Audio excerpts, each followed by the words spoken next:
Hey everybody. I get a couple of questions every day. I always tell you guys to send me questions about what you want to hear me ramble on about. And a couple of them are completely ridiculous. And you people know who you are that I'm referring to. But I got one today or yesterday and talked about what was the worst class I ever had in college.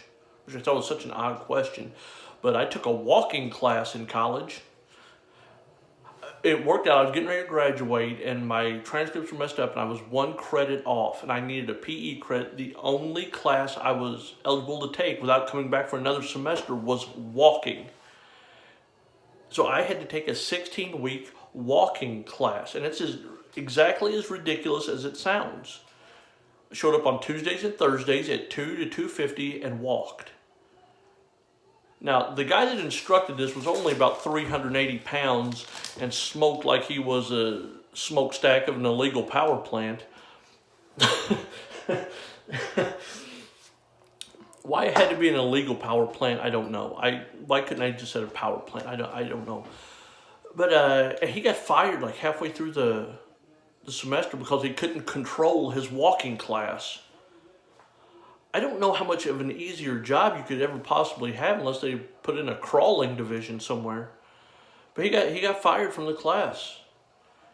And here was the class you would go, and you walk down the corner, walk to the Capitol, because I went to school in Jeff City and came back. Now, on the corner is a diner.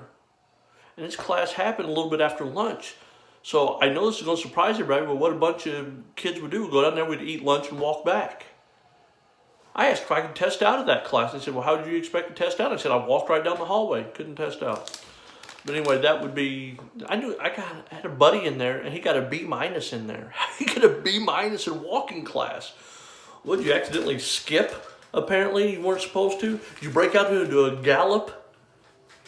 But anyway, that was the most ridiculous class that I ever had to take. I had to send a saliva specimen back to the doctor's office today. I know that's really stripping gears, but I got to ramble on real quick. And it's exactly what it sounds. I have a plastic tube. I spit in, I screw back on, send it back. These are the instructions I got. To spit in a tube, screw the cap on, and put it in the mail. Right here.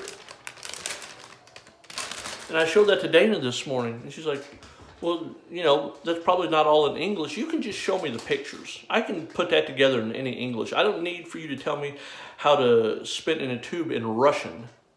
I got it. And then I had very specific directions about how to collect it. We'll walk it into the FedEx. But, I have to walk it in there. Well, luckily, I've been trained on the college level of how to do that. See you later, everybody.